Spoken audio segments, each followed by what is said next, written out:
Hello student, good evening to all of you. Welcome to my YouTube channel BSc Bio वाला। बच्चों, आज हम पढ़ेंगे सिग्नल ट्रांसडक्शन। क्या पढ़ेंगे? Signal transduction. हम देखेंगे सिग्नल का हमारे सेल के अंदर या फिर इस सेल से दूसरे सेल के अंदर या फिर ये सेल बॉडी के किसी पार्ट में प्रेजेंट है और यहाँ पे इस सेल से ये सिग्नल कैसे आ रहा है। ठीक है, तो देखेंगे यहाँ मान लीजिए सिग्नल जनरेट हुआ, इस सेल के पास कैसे आया। अगर मान लीजिए यहाँ सिग्नल जनरेट हुआ, इस सेल के पास कैसे आया। अगर मान लीजिए यही सिग्नल जनरेट हुआ, सेम सेल में कैसे आया।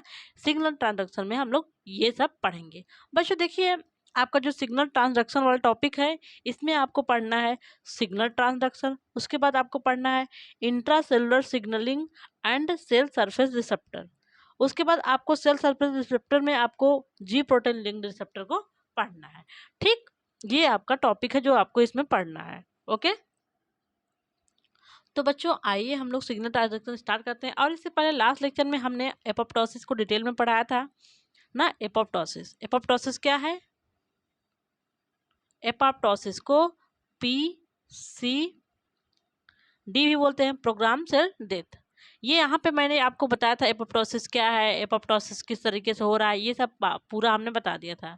जिन बच्चों ने एपोप्टोसिस का वीडियो नहीं देखा है, अगर उनको लगता है हमको अपना एपोप्टोसिस का वीडियो कवर करना है, अच्छे से तैयार करना है, तो आप जाइए और वीडियो उसको देख के अपना एपोप्टोसिस कंप्लीट कर लीजिए। ठीक है, ताकि एग्जाम टाइम में आपको कोई टेंशन ना हो, आप पहले से वेल प्रिपेयर रहिए। ओके बच्चा, तो पहले हम लोग देखेंगे इंट्रोडक्शन ना। पहले देखेंगे सिग्नल क्या है। Signals are biological factors which have specific message for specific function। अच्छा जैसे देखिए, टीबी होता है ना, वो डिश लगा होता है, उसमें उस वो सिग्नल सिग्नल को ही रिसीव करता है ना। सिग्नल क्या रिसीव करता है कि भैया जी न्यूज़ पे ये न्यूज़ आएगी, इस सिग्नल को रिसीव करेगा। जब हम जी न्यूज़ चालू करेंगे तो वहाँ पे जो भी न्यूज़ वहाँ पे जो मान लीजिए जहाँ से मेन प्रसारण हो रहा है, वहाँ पे जो चीज़ वहाँ पे लगाया गया है वही आपके टीवी में चलेगा। ठीक है, इस चैनल पे ये चल रहा है, तो आप अगर उस चैनल को खोल रहे हैं तो वो आपके स्क्रीन पे दिखाई देगा। तो सिग्नल भेज रहा है ना कि जी न्यूज का मैसेज आ रहा है, स्टार प्लस का मैसेज आ रहा है ना मैसेज, तो वही है सिग्नल। ऐसे ही हमारे सेल को भी सिग्नल मिलता है कि भैया इस आप सेल हैं, आपको हम सिग्नल दे रहे हैं। जैसे मान लीजिए कोई सिग्नल आया, कोई हार्मोन्स आ गए या फिर कोई सिग्नल आ गया, इनको इन्फॉर्म मैसेज दे रहा है कि भैया आपको एक प्रोटीन बनाना है। कौन सी प्रोटीन बनाना है? मान लीजिए कोई हार्मोन्स बनाने के लिए यहाँ पे आ गया सिग्नल। तब ये सिग्नल जाएगा न्यूक्लियस के पास। क्योंकि न्यूक्लियस के पास क्यों जाएगा? क्योंकि वहीं पे डीएनए है, वहीं पे डीएनए है, तो वहां से एमआरएनए बनवाएगा, ये एमआरएनए से प्रोटीन बनवाएगा ना। यही सिग्नल इसको दिया जाएगा ना। जैसे मान लीजिए, और आप एक सिग्नल का सेंस समझ लीजिए। देखिए सिग्नल का सेल पॉजिटिव भी रिस्पॉन्स कर सकती है, निगेटिव भी रिस्पॉन्स करती है ना। जैसे सेल जिस सिग्नल को अलाउ करेगी वही उसके अंदर जाएगा। ठीक है, जैसे ट्रैफिक लाइट पे होता है ना, बत्तियां होती हैं, रेड है ग्रीन है, अगर रेड है तो आपको रुक जाना है। वैसे भी अगर सेल में अगर लगता है सेल को ये सिग्नल हमको रिसीव नहीं, क्योंकि ढेर सारे, अगर ये सेल है, सेल के चारों तरफ जो फ्लूइड है उसको एक्स्ट्रा सेलुलर फ्लूइड बोलते हैं, ECF ना, ECF बोलते हैं। एक्स्ट्रा सेलुलर फ्लूइड में बहुत सारे सिग्नल है, तो सेल उसी सिग्नल को रिसीव करेगी जिसको उसको ज़रूरत है। तो मतलब मान लीजिए वो रेड लाइट है, ये सारे सिग्नल इसके लिए रेड लाइट है, लेकिन बनली ये ग्रीन लाइट को ही अलाउ करेगी, ग्रीन सिग्नल को ही वो अपने पास अलाउ करेगी कि भैया आप हमारे काम की चीज़ हैं, आइए आपसे हम अपना जो भी हमको काम करना है अपना हम करेंगे। ठीक है, अगर सेल को मान लीजिए एपोप्टोसिस भी करना है तब भी उसको सिग्नल आएगा। जो हमने आपको एपोप्टोसिस बताया वो भी सिग्नल ही था ना, सिग्नल दे रहा था। मैंने सेल साइकिल में आपको रेगुलेशन बताया तो सिग्नल ही था ना, चेक पॉइंट थे वो सब सिग्नल ही थे ना, कि इनको चेक कर रहे थे। ठीक, वो सब सिग्नल ही है ना किसी काम को करने के लिए। ओके, आप किसी को प्रोटीन सिंथेसिस करवाना है तो उसको सिग्नल मिल रहा है कि आप प्रोटीन सिंथेसिस करवाइए ना। सेल कोई काम कर रही है उसको सिग्नल मिल रहा है। अब आपको देखिए माइटोकॉन्ड्रिया है, उसमें रिस्पायरेशन हो रहा है, तो रिस्पायरेशन के लिए उसको सिग्नल मिल रहा है, O2 आ रहा है, यहाँ पे अंदर जाके ऑक्सीडेटिव फास्फोरिलेशन रिलेशन जो होता है ETS करता है। ये सब इसको सिग्नल ही दे रहा है कि आपको भैया अब एनर्जी हमारे शरीर में नहीं है, ऑक्सीजन आ रहा है, आप ATP बनाइए ना, ये सब सिग्नल ही मिल रहा है ना किसी काम करने के लिए सेल के। हमने आपको बताया है, फर्स्ट इंट्रोडक्शन वाले लेक्चर में ही बताया है कि सेल किसी बॉडी की स्ट्रक्चरल एंड फंक्शनल यूनिट है। जैसे हमारा हैंड काम कर रहा है तो हैंड क्या है, हैंड कुछ नहीं है, उसके अंदर जो सेल है वो काम कर रही हैं, वो मिलके कलेक्टिव रूप से काम कर रहे हैं, तब हमारा हैंड अच्छे से काम कर रहा है। ठीक, अगर एक सेल कहती भैया हम अपन देख लेंगे, आप अपना काम कर लीजिए, हम अपना काम कर लेंगे, तो हमारा बॉडी कनेक्टिव रूप से, हमारा हाथ कनेक्टिवली रूप से नहीं काम कर सकता ना। तो उसको काम करने के लिए कनेक्टिविटी चाहिए, एक दूसरे को भी संपर्क अच्छे से होना चाहिए। मतलब इनको एक ही सिग्नल दे रहा है। जैसे अब देखिए, कहीं आग जल रहा है ना, ये मान लीजिए आग जल रहा है, तो जैसे ही हमने यहाँ पे हाथ अपना रखा, यहाँ पे हाथ रखा, तो ब्रेन से सिग्नल आएगा कि फट से भैया हाथ हटा लो, नहीं तो आपका हाथ जल जाएगा। सिग्नल आया ना ब्रेन से कि हाथ हटा लो नहीं तो हाथ जल जाएगा। अगर भैया सेल की ये वाली उंगली की सेल बोलती हम ना हटाएंगे, तो क्या होता, ये लोग हटा लेते? नहीं, सब लोग साथ ही वर्क करेंगे, पूरा सिग्नल पूरे सेल को मिल गया। जो इसमें तमाम सेल हैं, सब ये सिग्नल ट्रांसफर हो गया सबके पास कि भैया जल जाओगे, हटा लो, तो हटा लिए। ठीक, ऐसे ही कहीं हम लोग को चोट लगता है ना, तुरंत हम लोग अपना हाथ हटा लेते हैं ना। तो ये रिएक्शन हो रहा है तो सिग्नल मिल रहा है तभी ना, इसीलिए हो रहा है ना। आप देखिए, ये आपका देखिए, लगभग आपको बातें समझ में आएगी नहीं, सिग्नल क्या है और सिग्नल क्यों जा रहा है सेल को, अब सिग्नल आपको क्यों मिल रहा है। जैसे देखिए, आप लोग बोल रहे हैं अरे सिग्नल नहीं मिल रहा है, पहले होता था ना। अभी सेटअप बॉक्स में कभी कभी देखिए, बस जनरली नहीं होता है, आंधी तूफान होता है तो कभी कभी सिग्नल नहीं मिलता, अरे हाँ सिग्नल नहीं मिल रहा है ना। फोन में तो कभी होता है ना, नेटवर्क नहीं मिल रहा है, तो नेटवर्क ही सिग्नल है ना, वो सिग्नल ही है ना कि भैया आप काम करना है, नेटवर्क उसको मिल रहा है तो प्रॉपरली काम कर रहा है, चैटिंग हो रही है, इंस्टाग्राम फेसबुक सब चल रहा है आपका ना, सही कह रहे हैं ना, उसी में ज़्यादा टाइम जा रहा है। और सिग्नल नेटवर्क नहीं है तो नहीं हो रहा है, तो दिमाग आउट ऑफ कंट्रोल है आपका ना। देखिए, अब देखिए सिग्नल क्या है। सिग्नल्स आर बायोलॉजिकल फैक्टर, ये बायोलॉजी के टर्म में बताया गया। सिग्नल तो फिजिकल है ना, उस टर्म में भी हो सकता है, जो हम लोग सिग्नल मोबाइल वगैरह में यूज कर रहे हैं, जो भी हो रहा है वो भी सिग्नल ही है। लेकिन ये बायोलॉजी के टर्म में आपको बताया गया है, signals are biological factor which have specific message for specific function. ये क्या है, बायोलॉजिकल फैक्टर है जिसके पास स्पेसिफिक मैसेज है।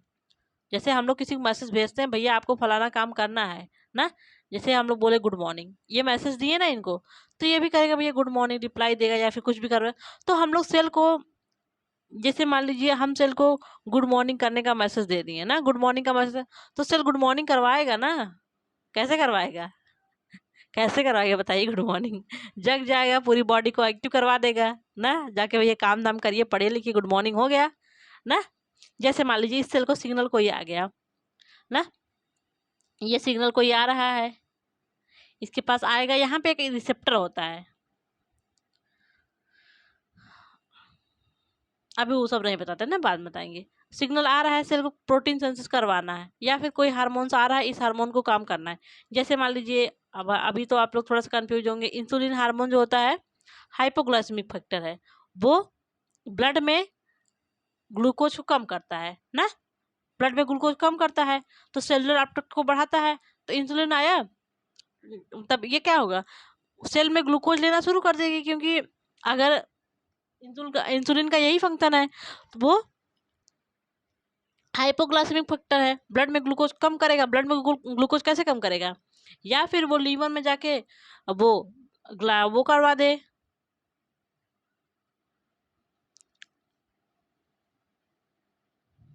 वो लीवर में जाके ग्लाइकोजेंसिस करवा दे, ग्लाइकोजन का फॉर्मेशन करवा दे, या फिर ये सेल के सेलुलर अपटेक जो ग्लूकोज दे रही है इसको बढ़ा दे। तो ऐसे ये काम कर रहा है, इसको सिग्नल मिल रहा है और ये काम कर रहा है ना। देखिए, signals are biological factor which have specific message और specific for specific function. Signal क्या है, बायोलॉजिकल फैक्टर है। बायोलॉजिकल फैक्टर में सिग्नल देखिए क्या होगा, प्रोटीन भी हो सकता है, एमिनो एसिड भी हो सकता है, विटामिन भी हो सकता है, इसी सब का बना होगा, क्योंकि हमारी बॉडी कार्बोहाइड्रेट, प्रोटीन, विटामिन, वसा, मिनरल्स, इसी सब का बना है ना, लिपिड, यही सब का बना है। तो ये सिग्नल आयन भी हो सकते हैं, जैसे मान लीजिए प्रोटीन भी हो सकता है, लिपिड भी हो सकता है, एमिनो एसिड भी हो सकता है, और न्यूरोट्रांसमीटर भी हो सकते हैं। ये क्या है, बायोलॉजिकल फैक्टर है। विच have specific message for specific function, जिसके पास एक स्पेसिफिक टाइप का मैसेज है कि भैया आप इस सेल को ये काम करना है। ठीक है, मैसेज आएगा इनको और ये काम करेंगे। ठीक, समझ गए सिग्नल क्या है? तो एक बार फिर से देखिए, signals are biological factor which have specific message for specific function. Signal क्या है? बायोलॉजिकल फैक्टर है जिसके पास स्पेसिफिक काम करने के लिए एक स्पेसिफिक मैसेज होता है। ओके, सिग्नल का हो गया ना क्लियर? सिग्नल मिल गया भैया आपको भी ना, कि आपको क्या करना है। आपको यहाँ पे सिग्नल ये मिला गया है भैया आपको ट्रांजैक्शन अच्छे से पढ़ना है, सिग्नल ट्रांजैक्शन अच्छे से पढ़ना है। ठीक, ये सिग्नल आपको मिल रहा है। ठीक, अब देखिए, the transmission of molecular signal from exterior, exterior मतलब बाहर से, exterior of cell to interior, interior of cell is known as signal transduction. मतलब सेल के बाहर कहीं भी, यहाँ पे मान लीजिए, यहाँ मान लीजिए ये ब्रेन है, जैसे आपको अभी ऐसे बता दें, ये इसके ब्रेन से यहाँ से सिग्नल जनरेट हुआ ना, सिग्नल यहाँ से जनरेट हुआ, मान लीजिए यहाँ काम करना है, इसका ऑटोमेटिक इसके पैर में कांटा चुभ गया ना, तो सिग्नल यहाँ से आया कि भैया यहाँ तक पहुँचा, इस सेल के पास पहुँचा है, पैर के सेल के पास पहुँचा कि भैया आपके पैर में कांटा चुभ गया, आप जल्दी से पैर हटा लीजिए।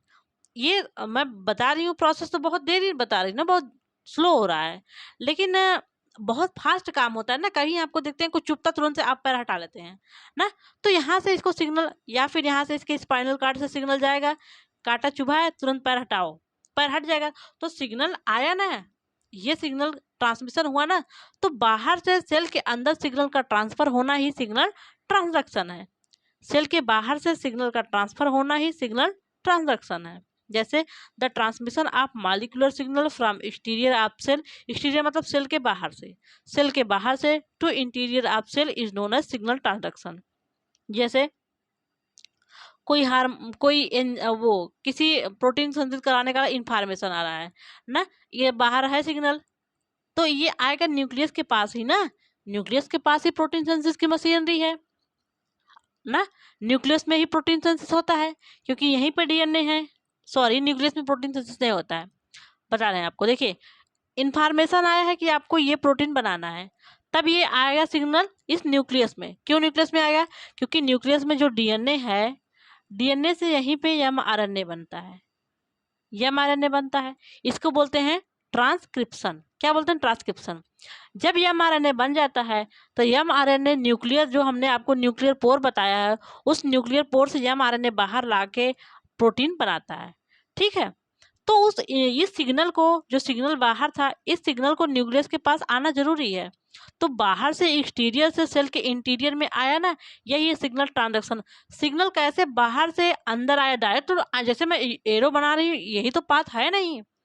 सिग्नल आएगा, प्लाज्मा मेम्ब्रेन को क्रॉस करेगा, फिर साइटोप्लाज्म से जाते जाते न्यूक्लियस के पास जाएगा। इसको आने में कई सारे सेल ऑर्गेनेल इसके रास्ते में आएंगे, माइटोकॉन्ड्रिया आ जाएगा, गाल्गी बॉडी आ जाएगा, एंडोप्लाज्मिक रेटिकुलम या राइबोसोम, सब लोग आके पूछेंगे भैया आप कहाँ जा रहे हो, तो आपको बताना, उनको उस सिग्नल को जवाब देना होगा ना, हमको न्यूक्लियस के पास जाना है, वहाँ से हमको एमआरएनए बनवाना है, फिर साइटोप्लाज्म जाके प्रोटीन सिंथेसिस करवाना है, इस प्रोटीन की फला, जैसे मान लीजिए जो प्रोटीन बन रहा है यहाँ पे उसकी जरूरत है ना, तो वो सिग्नल इसको दे रहा है। तो बाहर से सिग्नल कैसे अंदर जा रहा है, इसी को हम सिग्नल ट्रांजैक्शन में पढ़ेंगे। यहाँ से सिग्नल इस सेल में कैसे आया और कैसे ये काम करवा रहा है, यही सब हम लोग सिग्नल ट्रांजैक्शन में पढ़ेंगे। ठीक है, तो सिग्नल ट्रांजैक्शन क्या है? The transmission of molecular signal from exterior of cell to interior of cell is known as signal transaction. यही है सिग्नल ट्रांजैक्शन।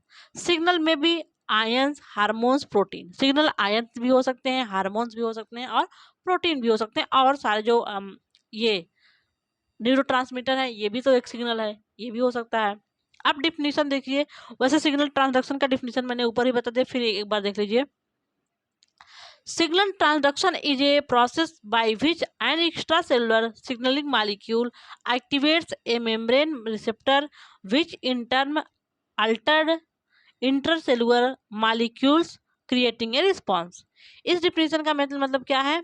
सिग्नल एक मॉलिक्यूल है, एक्स्ट्रा सेलुलर सिग्नलिंग मॉलिक्यूल है, यह सिग्नल है, सेल के पास इस सिग्नल को रिसीव करने के लिए एक रिसेप्टर होता है ना, ये रिसेप्टर इस सिग्नल को रिसीव करेगा, जैसे मान लीजिए इस सिग्नल को इस कलर का मैंने बना दिया। अब ये सेल क्या करेगी, इस रिसेप्टर को रिसीव कर ली, इस रिसेप्टर को रिसीव करके इसको यहाँ पे अंदर भेजेगी। तो वही जो एक्स्ट्रा सेलुलर सिग्नल को ये सेल रिसेप्टर रिसीव करके उसके बाद सेल के अंदर भेज के रिस्पॉन्स कराती है, यही है सिग्नल ट्रांसडक्शन। ठीक है, तो क्या है signal transduction? Signal transduction is a process by which an extracellular signaling molecule activates a membrane receptor। जो सिग्नल है वो मेम्ब्रेन रिसेप्टर को एक्टिवेट करेगा कि भैया आप हमको पकड़ो, हमको अंदर जाना है, आपके ही रास्ते से हम जाएंगे। Which in turn altered intercellular molecule creating a response. जब सेल सिग्नल को, ये जो रिसेप्टर है ये सिग्नल को रिसीव कर लेगा और ये अंदर भेज देगा, तो सेल उसके अकॉर्डिंग रिस्पॉन्स करेगी ना। जो भी सिग्नल हो, सेल को जो काम करने की, जैसे इसको एपोप्टोसिस करवाने का सिग्नल आ गया तो सेल एपोप्टोसिस करवा देगी ना। इसको डिवीजन का सिग्नल आ गया कि आपको डिवाइड करना है तो ये डिवीजन करवाना शुरू कर देगी ना। जो भी सिग्नल इसको सेल को मिलेगा, प्रोटीन सिंथेसिस करवाना है प्रोटीन सिंथेसिस करवाएगी, या फिर जो भी करना है या mRNA बनवाना है, या फिर ऑक्सीडेशन के लिए ग्लूकोज चाहिए, ग्लूकोज का ऑक्सीडेशन करना है तो एटीपी के लिए इसको सिग्नल मिल रहा है तो एटीपी रिलीज करवाएगी। जो भी सिग्नल दिया जाएगा, जितने भी वाइटल एक्टिविटीज है, किसी का भी सिग्नल इसके पास आ सकता है ना, वो सारे काम ये सेल करवाएगी। ठीक है, तो सिग्नल को रिसीव करने का काम क्या कर रहा, कौन कर रहा? रिसेप्टर। रिसेप्टर का मतलब ये हो गया रिसीव करने वाला।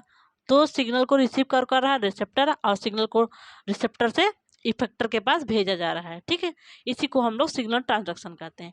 और कैसे सिग्नल अपना वर्क करेगा वो सिग्नल सेल सिग्नलिंग का पार्ट है ना। बस यहाँ पे सिग्नल ट्रांसडक्शन कैसे हो रहा है वो बताया जा रहा है, लेकिन सिग्नल कैसे वर्क कर रहा है वो सेल सिग्नलिंग का पार्ट है। ठीक है, the stimulus received at the cell surface is entirely different from the signal reach to the interior. The signal received is amplify. देखिए इस लाइन का ये मतलब है, ये बहुत सारे रिसेप्टर होंगे, मान लीजिए बहुत सारे ऐसे रिसेप्टर हैं इस सेल में, हर सेल में बहुत सारे रिसेप्टर होते हैं। ठीक है, ये सिग्नल इसको मिला, ये सिग्नल इसको मिला, ये सिग्नल इसको मिला, ये सिग्नल इसको मिला, ये सिग्नल इसको मिला। तो जो सिग्नल इसको मिल रहा है, पता है जहाँ पे टारगेट के पास, मान लीजिए यहाँ पे इसको आना है, इस टारगेट के पास पहुँचते पहुँचते इस सिग्नल को सेल के अंदर आते आते बहुत सारा मॉडिफिकेशन हो जाता है, इस सिग्नल को एम्पलीफिकेशन हो जाता है। अगर सिग्नल की इंफॉर्मेशन कमजोर है तो यहाँ तक आते आते एम्पलीफाई हो जाता है, एम्पलीफाई कर दिया जाता है ना। ओके, अगर मान लीजिए इसका बहुत ज़्यादा एम्पलीफाई होता तो दूसरे सेल के पास चला जाता, वहाँ काम करवा देता। इस यहाँ जो सिग्नल आता है और जो अंदर सिग्नल आता है, दोनों में बहुत डिफरेंस होता है, क्योंकि ये अभी ज़्यादा कह लीजिए कि ज़्यादा तेज़ नहीं है, यहाँ तक आते आते ये एम्पलीफाई हो जाता है ना। क्या बोलते हैं, उत्प्रेरित हो जाता है कि आपको काम करना है, ये काम करवाना है ना। यहाँ सिग्नल मिला, समझ लीजिए इनएक्टिव है, आते आते यहाँ पर अंदर जहाँ उसको काम करवाना है वो एक्टिव हो जाता है। ठीक, वही इसमें बताया गया है कि जो सिग्नल वहाँ पे रिसीव हो रहा है और जो सिग्नल अंदर जा रहा है वो इंटायरली डिफरेंट है, और वो जो सिग्नल रिसीव हो रहा है उसको एम्पलीफाई करके अंदर भेजा जा रहा है। ठीक, इस लाइन का यही मतलब है। एक बार आप लोग फिर से सुन लीजिए। The stimulus received at the cell surface is entirely different, totally different होता है from the signal release to interior. जो सिग्नल अंदर की तरफ रिलीज हो रहा है वो जो बाहर की तरफ सिग्नल रिसीव हो रहा है, मतलब जो ये सिग्नल है और जो अंदर वाला सिग्नल, यही सिग्नल जो अंदर आ रहा है, इस दोनों में काफ़ी डिफरेंस हो जाता है, क्योंकि ये सिग्नल अब एम्पलीफाई हो गया है। ठीक, यही कहा जा रहा है। यहाँ पे हमने सेल सिग्नल का जो पूरा प्रोसेस है आपको बता दिया है। अगर आपको ये समझ में आ जा रहा है, आपको तो लगेगा कि पूरा हमको सेल सिग्नल वाला टॉपिक, सिग्नलिंग वाला टॉपिक समझ में आ गया। जैसे एक सिग्नल है बाइंड टू सेल रिसेप्टर, ये सिग्नल है, रुकिए सेल है, इसके बाद ये रिसेप्टर है और ये है सिग्नल। ये सिग्नल है, ये सेल रिसेप्टर से बाइंड कर गया ना। अब ये सिग्नल जाएगा टारगेट के पास। टारगेट क्या है? ये है टारगेट, ये न्यूक्लियस मान लीजिए टारगेट है। अब ये सिग्नल कहाँ पहुंच गया? इस टारगेट के पास, टारगेट के पास पहुंच गया। अब सेल रिस्पॉन्स करवा के यहाँ पे मान लीजिए अंदर ये प्रोटीन सिंथेसिस करवा रही है। ठीक है, तो सिग्नल क्या है? Signal bind to receptor. Signal पहले रिसेप्टर से बाइंड करेगा, उसके बाद ट्रांसडक्ट सिग्नल टू टारगेट सेल। जो टारगेट सेल के पास इस सिग्नल को ट्रांसफर करेगा जहाँ पे टारगेट है। ठीक है, ट्रिगर्स ओवर न्यूक्लियस, और न्यूक्लियस को टारगेट करेगा कि भैया आपको प्रोटीन सिंथेसिस करवाना है या mRNA बनवाना है ताकि आप प्रोटीन सिंथेसिस हो सके। और जब इसको ट्रिगर करेगा और वो सेलुलर रिस्पांस देगा, ठीक है, उसको टारगेट करके वहाँ से सेलुलर रिस्पांस करवाएगा, प्रोटीन सिंथेसिस करवाएगा, या फिर एपोप्टोसिस का सिग्नल है तो एपोप्टोसिस करवाएगा, या फिर जो भी हो, या फिर सेल डिवीजन का सिग्नल है तो सेल डिवाइड करवाएगा ना। तो यही सारे काम होंगे। ओके, तो सिग्नल क्या होगा, रिसेप्टर से बाइंड होगा, ये रिसेप्टर से बाइंड हो गया। अब ये ट्रांसडक्ट सिग्नल टू टारगेट सेल, अब ये टारगेट सेल के पास या टारगेट पार्ट के पास, सेल के टारगेट पार्ट के पास ये ट्रांसफर करेगा। ट्रिगर सेल या न्यूक्लियस को, ये न्यूक्लियस को ट्रिगर करेगा या फिर सेल को ट्रिगर करेगा और सेलुलर रिस्पांस करवाएगा। ठीक है, ये होगा सिग्नल ट्रांसडक्शन का पूरा प्रोसेस यहाँ पे आपको दिखाया गया है। ठीक, अब हिस्ट्री।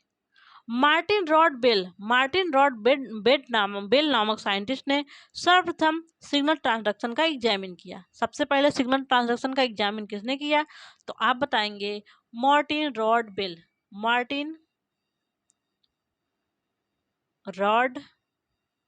बेल नामक साइंटिस्ट ने सबसे पहले सिग्नल ट्रांसडक्शन का क्या किया, एग्जामिन किया। किसने एग्जामिन किया बच्चों, मार्टिन रॉड बेल ने। रॉड है भैया, ये रॉड हमने लिख दिया, सॉरी।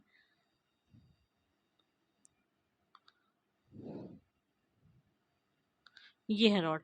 मार्टिन रॉड बेल नामक साइंटिस्ट ने सर्वप्रथम सिग्नल ट्रांसडक्शन का एग्जामिन किया। ओके बच्चा, समझ में आ गया। अब देखते हैं basic element of signal transduction. अगर आपको हम पूछ दिए एलिमेंट ऑफ सिग्नल ट्रांसडक्शन तो आप सीधे सीधे बता देंगे। देखिए, सिग्नल है, आप कहेंगे मैम सिग्नल है, उसके बाद रिसेप्टर है, और सेल के अंदर जो रिस्पॉन्स हो रहा है यही एलिमेंट है ना। सिग्नल है, सिग्नल को रिसीव करने वाला रिसेप्टर है, और जो सेल रिस्पॉन्स कर रही है इसका एलिमेंट है। सिंपल सी बात है। आप बताएंगे एलिमेंट में देखेंगे हम लोग सिग्नल है ना, आप सिग्नल को कौन रिसीव कर रहा है वो हो गया एलिमेंट, और ये रिस्पॉन्स कैसे कर रहा है वो एलिमेंट हो गया। तो सिग्नल है और इस रिसेप्टर है, और ये सिग्नल कैसे इस टारगेट के पास पहुंच रहा है वो सेकंड वो जो है उसको पढ़ेंगे हम लोग। ठीक है, तो लिगेंड्स वही सिग्नल है ना। Ligands also known as signal. Ligands क्या है, वही सिग्नल को लिगेंड्स बोलते हैं। जो हमने सिग्नल बताया बायोलॉजिकल मॉलिक्यूल है जो किसी स्पेसिफिक इन्फॉर्मेशन को स्पेसिफिक फंक्शन करवाने के लिए ट्रांसफर हो रहे हैं, उसको लिगेंड भी बोलते हैं। आल्सो नोन एज सिग्नल्स और आर एक्स्ट्रा सेलुलर मैसेज, क्योंकि ये सेल के बाहर से मैसेज आ रहा है, इसको एक्स्ट्रा सेलुलर मैसेज बोल रहे हैं, या फिर फर्स्ट मैसेंजर या फिर प्राइमरी मैसेंजर। यही प्राइमरी मैसेज है, और जो अंदर जा रहा है वो सेकेंडरी मैसेज है, क्योंकि वो एम्पलीफाई होके जा रहा है। तो सिग्नल क्या है, यही सिग्नल जो बायोलॉजिकल फैक्टर है, किसी काम करने का मैसेज लिया है ना, इसको क्या बोलते हैं, लिगेंड भी बोल सकते हैं, एक्स्ट्रा सेलुलर मैसेज भी बोल सकते हैं, फर्स्ट मैसेंजर भी बोल सकते हैं, और प्राइमरी मैसेंजर भी बोल सकते हैं। तो सिग्नल के कितने नाम होंगे, सिग्नल का नाम हो गया लिगेंड्स, प्राइमरी मैसेंजर, और फर्स्ट मैसेंजर, और क्या है, और एक्स्ट्रा सेलुलर मैसेंजर। इतने नाम हो गए सिग्नल के, जो सिग्नल पहले पहले सेल को आ रहा है। ठीक है, तो ये हो गया लिगेंड कहेंगे, आप लोग कंफ्यूज नहीं होइएगा, लिगेंड का मतलब ही सिग्नल है। ठीक है, वो जो सिग्नल आ रहा है उसको लिगेंड भी बोल रहे हैं। अब देखिए रिसेप्टर, आपको तो रिसेप्टर पता है, जो सेल के चारों तरफ ये रिसेप्टर है जो सिग्नल को रिसीव करने का काम कर रहा है, यही है रिसेप्टर ना बच्चा, है ना रिसेप्टर। ये देखिए ये हो गया रिसेप्टर ना। ये प्रोटीन का ही बना होगा ना रिसेप्टर, ये प्रोटीन के ही बने होते हैं। जो रिसेप्टर है ये प्रोटीन के बने होंगे। हमने आपको जब मैं आपको प्लाज्मा मेम्ब्रेन का मॉडल बता रही थी, मैंने आपको वहाँ पे कुछ मेम्ब्रेन बताई थी, हम मेम्ब्रेन प्रोटीन बताई थी, वही है जो रिसेप्टर है जो सिग्नल को रिसीव करते हैं। हमने बताया था आपको एक्स्ट्रा सेलुलर और इंट्रा सेलुलर मेम्ब्रेन, जो मेम्ब्रेन में ऐसे धसी हुई थी और कुछ पेरिफेरल थी, ऐसे प्रोटीन हमने बताया था, वही है जो सिग्नल को रिसीव करती हैं। Receptor is trans membrane protein that bind to signal ligands ना। सिग्नल या फिर लिगेंड से रिसेप्टर है, जैसे मान लीजिए आपको हम दिखा दे रहे हैं प्लाज्मा मेम्ब्रेन, ये प्लाज्मा मेम्ब्रेन है ना, लिपिड बाइलेयर की बनी है, ये लिपिड बाइलेयर की है।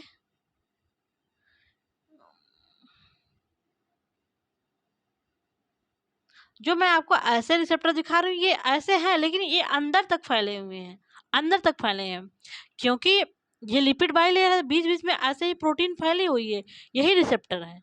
तो ट्रांस मेम्ब्रेन के आर पार तक ये प्रोटीन है दैट बाइंड टू सिग्नल, जो कि सिग्नल से बाइंड करती है। तो रिसेप्टर क्या है? ट्रांस मेम्ब्रेन प्रोटीन, ये प्रोटीन की बनी हुई स्ट्रक्चर होती हैं जो सिग्नल से या फिर लिगेंड से बाइंड करती हैं। तो रिसेप्टर क्या है? Receptor is trans membrane protein that bind to signal या फिर ligand. Receptor trans membrane protein है जो कि किससे बाइंड होता है? सिग्नल या फिर लिगेंड से बाइंड होता है ना। समझ में आ गया रिसेप्टर। अब देखिए सेकेंड मैसेंजर, अगला है आपका second messenger, unbinding of signal with receptor. अब यहाँ तक प्रोसेस हो चुका है, इस रिसेप्टर से ये सिग्नल बाइंड हो चुका है ना, इतना हमने प्रोसेस कर लिया और यहाँ तक हमने यहाँ पे पढ़ दिया है। अनबाइंडिंग ऑफ सिग्नल विथ रिसेप्टर ना, सेकेंड मैसेंजर आर प्रोड्यूस। जैसे ही सिग्नल से रिसेप्टर बाइंड होता है, यहाँ पे सेकेंड मैसेंजर प्रोड्यूस्ड हो जाता है। ये सेकेंड मैसेंजर क्या क्या है आगे बताएंगे। सेकेंड मैसेंजर प्रोड्यूस हो जाता है, सेल के अंदर सेकेंड मैसेंजर प्रोड्यूस हो जाएगा। Second messenger relays signal from one location to another location, example from plasma membrane to nucleus. जैसे इस सिग्नल को अब न्यूक्लियस के पास जाना है, न्यूक्लियस के पास जाना है। अब इस सिग्नल को कौन ढोएगा, कौन ले जाएगा बताइए? रिसेप्टर तो अपना काम कर दिया यहाँ तक। जो ये रिसेप्टर था क्यों था? वो प्लाज्मा मेम्ब्रेन, जैसे मान लीजिए कोई प्रोटीनियस सबस्टेंट है और प्लाज्मा मेम्ब्रेन तो लिपिड का बना है, तो वो प्लाज्मा मेम्ब्रेन को क्रॉस नहीं कर पाएगा ना प्रोटीन, क्योंकि वो लिपिड का है, क्रॉस नहीं कर पाएगा। तो इसलिए वो रिसेप्टर ट्रांस मेम्ब्रेन प्रोटीन होती है जो प्लाज्मा मेम्ब्रेन को क्रॉस करवाती है उसको ना। हमने प्लाज्मा मेम्ब्रेन का स्ट्रक्चर आपको बताया है ना, वो लिपिड का बना होता है, उसको क्रॉस क्रॉस नहीं कर पाएगा। तो ये मेम्ब्रेन, इसको जो ये रिसेप्टर है, inter membrane protein, trans membrane protein है, इस सिग्नल को यहाँ पे क्रॉस करवाती हैं। अब सिग्नल यहाँ आ जाएगा, तो यहाँ पे तो साइटोप्लाज्म है, माइटोकॉन्ड्रिया, एंडोप्लाज्मिक रेटिकुलम, राइबोसोम है, तो इसको न्यूक्लियस के पास कौन ले जाएगा? खुद इसके पास पैर तो है नहीं, चला जाएगा। या फिर अगर ये आ गया, लाइसोसोम सोचेगा भैया इसको डिस्ट्रॉय करना है, आके अपना डाइजेस्टिव एंजाइम जो लाइटिक एंजाइम है, इसको डाइजेस्टिव एंजाइम देकर डिस्ट्रॉय कर देगा। या फिर माइक्रोफेज आके हमारी फैगोसाइटोसिस कर देंगी, इसको डिस्ट्रॉय कर देंगी। तो आता है भैया सेकेंड मैसेंजर, ये जिम्मेदारी लेता है। सेकेंड मैसेंजर, ये प्राइमरी मैसेंजर था जो पहला मैसेज था। अब इसको सेकेंड, ये आगे अंदर इसको सेकेंड मैसेंजर बोल रहे हैं। अब ये प्रोड्यूस हो जाएगा सेल में, ये सिग्नल को ले जाएगा न्यूक्लियस के पास जहां तक इसको जाना है, या फिर माइटोकॉन्ड्रिया के पास ले जाना है तो ये माइटोकॉन्ड्रिया के पास ले जाएगा। तो अब सिग्नल को सेकेंड मैसेंजर के द्वारा ट्रांसफर किया जाएगा, ठीक है। ये सेकेंडरी मैसेंजर है, वो प्राइमरी मैसेंजर था, अब सेकेंडरी मैसेंजर प्रोड्यूस हो गया। Unbinding of signal with receptor, second messenger are produced within cell. Second messenger relays signal from one location to another location. Second messenger क्या करता है? उस सिग्नल को एक लोकेशन से दूसरे लोकेशन में पहुंचाता है जहां उसको जाना है। तो अनबाइंडिंग ऑफ सिग्नल विथ रिसेप्टर, जब सिग्नल रिसेप्टर से बाइंड हो जाता है तब क्या होता है? सेकेंड मैसेंजर प्रोड्यूस, सेल के अंदर सेकेंड मैसेंजर प्रोड्यूस हो जाता है। Second messenger relay signal from one location to another location, जैसे प्लाज्मा मेम्ब्रेन से न्यूक्लियस तक। तो सेकेंड मैसेंजर क्या करता है? सिग्नल को, जैसे प्लाज्मा मेम्ब्रेन से आया उसको न्यूक्लियस तक जाना है तो न्यूक्लियस तक उसको पहुंचाता है सेफली, ठीक। केयर टेकर कर लीजिए आराम से। सेकेंड मैसेंजर में भी सेकेंड मैसेंजर बहुत सारे हुए। पहला है cyclic AMP, CAMP, cyclic AMP है, बहुत इंपॉर्टेंट है, सेकेंड मैसेंजर पूछता है। 4 ऑप्शन दे देगा आपको, पूछेगा कौन सेकेंड मैसेंजर नहीं है। तो कॉम्पिटिटिव एग्जाम के लिए तो बहुत ही इंपॉर्टेंट है ना, आपको MSc एंट्रेंस देना है। थोड़ी थोड़ी बातें पढ़ते चलिए ताकि आपको उस टाइम ज़्यादा पढ़ने की ज़रूरत ना हो, ठीक है। साइक्लिक एएमपी हो गया, इसको बोलते हैं साइक्लिक एडेनोसिन मोनोफॉस्फेट। और नेक्स्ट सेकेंड मैसेंजर क्या है? Cyclic GMP, cyclic guanosine monophosphate. IP3, इसको आइनोसिटान ट्राइफॉस्फेट बोलते हैं।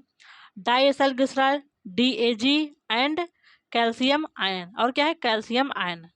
तो सेकेंडरी मैसेंजर में क्या है? Cyclic AMP, cyclic adenosine monophosphate, cyclic GMP, cyclic guanosine monophosphate, IP3 inositol triphosphate, diacylglycerol, DAG and calcium ion. ये सेकेंडरी मैसेंजर की तरह वर्क करते हैं, जो सिग्नल को एक स्थान से दूसरे स्थान तक ट्रांसफर करने का काम करते हैं, ठीक बच्चा? इतना आपको समझ में आ गया? अब आगे देखिए, यहाँ पे हमने आपको देखिए प्रोसेस दिखाया गया है। देखिए ये है लिगेंड या सिग्नल है, ये सिग्नल आपको येलो येलो दिख रहे हैं, इसी को बोलना है प्राइमरी मैसेंजर। ये है रिसेप्टर, ट्रांसमेम्ब्रेन प्रोटीन है, यहाँ से रिसेप्टर लिगेंड बाइंडिंग हो गया, बाइंडिंग हो गया दोनों में ना। ये अब इसको यहाँ पे प्लाज्मा मेम्ब्रेन से क्रॉस करवा दिया, ये प्लाज्मा मेम्ब्रेन है, ये एक्स्ट्रा सेलुलर फ्लूइड है और ये साइटोप्लाज्म साइटोसॉल है ना। अब क्रॉस हो गया, अब ये सिग्नल ट्रांसडक्शन, अब इसको जब ये सिग्नल अंदर आ जाएगा तब आएगा सेकेंडरी मैसेंजर, सिग्नल ट्रांसडक्शन वे सेकेंडरी मैसेंजर, सेकेंडरी मैसेंजर आ जाएगा सिग्नल को जहाँ जाना है। देखिए यहाँ न्यूक्लियस तक सिग्नल पहुँचा रहा है, सिग्नल जीन एक्सप्रेशन में चेंजेस इन जीन एक्सप्रेशन, अगर उसको प्रोटीन सिंथेसिस करवाना है तो mRNA बनवाना है तो यहाँ से DNA से अनबाइंडिंग करवा के यहाँ पे mRNA बनवाएगा, mRNA को बाहर भेज के प्रोटीन सिंथेसिस करवाएगा। ठीक है, तो सेलुलर रिस्पांस हो रहा है, सेल रिस्पांस दे रही है ना। सिग्नल आया, रिसेप्टर से बाइंड हो गया, सिग्नल रिसेप्टर इस सिग्नल को सेकेंडरी मैसेंजर आके लेकर जाएगा, ये सेलुलर रिस्पांस करेगी, मतलब अगर प्रोटीन बनाना है तो प्रोटीन सिंथेसिस होगा। ठीक, यही आपका है जो basic element of signal transduction, ligand है, रिसेप्टर है और सेकेंडरी मैसेंजर है। ठीक, अब सिग्नलिंग मॉलिक्यूल, कौन कौन से मॉलिक्यूल हैं जो सिग्नल की तरह काम करते हैं। सिग्नलिंग मॉलिक्यूल्स और मैसेंजर में बी amino acid, peptides, proteins, fatty acid, nucleotides, nucleosides, nitric acid, carbon monoxide ना, या फिर कार्बन डाइऑक्साइड ही सिग्नल हो सकता है ना, या फिर O2 ही सिग्नल हो सकता है। तो सिग्नलिंग मॉलिक्यूल और मैसेज में बी amino acid, peptides, protein, fatty acid, nucleotides, nucleoside, nitric acid, carbon monoxide. इसको दो कैटेगरी में डिवाइड किया गया, हाइड्रोफिलिक मैसेंजर और हाइड्रोफोबिक मैसेंजर। हाइड्रोफिलिक का मतलब वाटर लविंग और हाइड्रोफोबिक का मतलब वाटर नॉन लविंग। इसका मेन डिवीजन करने का मतलब ये है, थोड़ा सा पहले पढ़ लीजिए तब बता रहे हैं। Like proteins can not enter plasma membrane because plasma membrane is hydrophobic tells so it transduction occurs by receptor। जो हाइड्रोफिलिक मैसेंजर होते हैं उनका ट्रांसडक्शन रिसेप्टर के द्वारा होता है। अच्छा, क्यों रिसेप्टर के द्वारा होता है आप बताएं। आपने लिपिड बाइलेयर पढ़ा, प्लाज्मा मेम्ब्रेन का फ्यूज मॉडल पढ़ा है, आपको हमने बताया था जो इसका है, जो लिपिड बाइलेयर में होता है, लिपिड बाइलेयर होता है ना, लिपिड का दो लेयर होता है और इसका जो हेड होता है वो पोलर होता है और टेल नॉन पोलर होता है। हेड हाइड्रोफिलिक होता है और ये नॉन पोलर होता है, हाइड्रोफोबिक होता है। तो मान लीजिए अगर कोई मैसेज लिपिड वाला है, ठीक है, कोई मैसेज लिपिड इन नेचर में है, लिपिड इन नेचर में है तो क्या करेगा, ये लिपिड से ऐसे क्रॉस हो जाएगा, लिपिड के मेम्ब्रेन को क्रॉस कर जाएगा। लेकिन अगर कोई मैसेज मान लीजिए प्रोटीन नेचर का है, तो प्रोटीन नेचर का है, ये लिपिड है, इसको क्रॉस होने नहीं देगी, क्योंकि ये इनको क्रॉस करने के लिए कहेगी भैया रिसेप्टर बुलाइए, हम आपको अपने से अंदर नहीं जाने देंगे, क्योंकि इनमें रिपल्सन होगा। ये सेम सेम है, इनमें अट्रैक्शन हुआ, आपने भी इसको मिला के बाहर भेज दिया, ये चालाक था, इसको बहला फुसला के बाहर भाग आ गया, अंदर आ गया, सेल के अंदर आ गया। लेकिन प्रोटीन आया कि भैया नहीं, तुम मेरी कैटेगरी के नहीं हो, तुमको हम नहीं जाने देंगे, तुम अपने आपके रिसेप्टर को बुलाओ। तो जो प्रोटीन वाले सिग्नल होंगे या एमिनो एसिड वाले सिग्नल होंगे या न्यूरोट्रांसमीटर वगैरह होंगे, क्या है, ये सब प्रोटीन ही है, न्यूरोट्रांसमीटर भी प्रोटीन है, कोई एंजाइम है वो भी तो प्रोटीन है। तो जो लिपिड वाला सिग्नल होगा, आयन वाला सॉरी लिपिड वाला सिग्नल होगा, उसके लिए कोई रिसेप्टर नहीं चाहिए। लेकिन जो प्रोटीन है, आयन है, उनके लिए रिसेप्टर चाहिए ना। वही इसमें बात क्या क्या है, जो हाइड्रोफिलिक होगा, वाटर लविंग होगा, क्योंकि प्लाज्मा मेम्ब्रेन वाटर हाइड्रोफोबिक है, या फिर जो प्रोटीनियस सब्सटेंस है उनके लिए रिसेप्टर चाहिए। और जो हाइड्रोफोबिक है, लिपिड हाइड्रोफोबिक है, लाइक लिपिड हाइड्रोफोबिक है, उसके लिए कोई भी रिसेप्टर नहीं चाहिए। अगर कोई सिग्नल आ रहा है तो वो डायरेक्ट न्यूक्लियस के पास उसका रिसेप्टर है, वहाँ पे वो चला जाएगा। ठीक है, दो signalling molecule which are lipid or steroid in nature can cross plasma membrane and bind to receptor of target part. वो प्लाज्मा मेम्ब्रेन को डायरेक्ट क्रॉस कर सकता है, फिर आएगा जो इसको ट्रांसडक्शन करने के लिए सेकेंड मैसेंजर है, वो आके ये डायरेक्ट जहाँ पे टारगेट, जैसे मान लीजिए क्या है, कोई लिपिड वाला है सिग्नल, ये direct lipid plasma membrane cross कर जाएगा, न्यूक्लियस के पास इसका रिसेप्टर है, न्यूक्लियस के पास जाके ये अपना फंक्शन करवाएगा। ठीक है, जैसे स्टेरॉइड हार्मोन्स, जो आपके लिपिड नेचर के हार्मोन्स हैं, टेस्टोस्टेरोन वगैरह, ये सब के लिए एक्स्ट्रा सेलुलर रिसेप्टर नहीं होता है। ठीक, दोनों समझ में आ गया आपको। अब देखिए steps of cell signalling. Cell signal की स्टेप, तो सेल सिग्नल ट्रांसडक्शन पाथवे है 3 मेन स्टेप। इसके पास इसका 3 मेन स्टेप होता है। 3 मेन देखिए 3 मेन स्टेप क्या है। पहला है रिसेप्शन ऑफ सिग्नल और दूसरा है ट्रांसडक्शन। पहला है रिसेप्शन ऑफ सिग्नल, दूसरा है ट्रांसडक्शन और तीसरा है रिस्पॉन्स। ठीक है, ये तो आप बोलेंगे हमको पता है स्टेप। रिसेप्शन का मतलब है, हम बता दे रहे हैं आपको यहाँ पे। रिसेप्शन का मतलब है सेल का सिग्नल को रिसीव करना, रिसेप्शन है। और इस सिग्नल का यहाँ से अंदर टारगेट तक ट्रांसफर करना है, ट्रांजैक्शन। उसी ट्रांजैक्शन को आपको पढ़ना है और सेल जो रिस्पॉन्स करेगी उसको हम लोग रिस्पॉन्स में पढ़ेंगे। तो 3 स्टेप हो गया, सेल का सिग्नल को रिसीव करना, सेल का सिग्नल को ट्रांसफर करना, ट्रांसडक्शन करना, क्योंकि प्लाज्मा मेम्ब्रेन इसका रिस्पॉन्स साइट नहीं है, रिस्पॉन्स साइट इसका न्यूक्लियस है, वहां जाके इसको प्रोटीन सिंथेसिस करवाना है, सॉरी एमआरएनए बनवाना है, और इस रिस्पॉन्स को हम लोग पढ़ेंगे। ठीक है, तो सिग्नल का रिसेप्शन, ट्रांसडक्शन और रिस्पॉन्स, यही 3 स्टेप है। ठीक है, क्या क्या है, सिग्नल का रिसेप्शन है, रिसेप्शन, ट्रांसडक्शन और रिस्पॉन्स, यही 3 स्टेप है आपका, तीनों ध्यान दीजिएगा। ठीक है, रिसेप्शन ऑफ सिग्नल में क्या है, process by which a cell detect a signal in the environment. ये वो प्रोसेस है जिससे सेल बताती है कि हमारे इन्वायरमेंट में कोई सिग्नल है, हमको इस सिग्नल को रिसीव करके उसके अकॉर्डिंग काम करना है ना।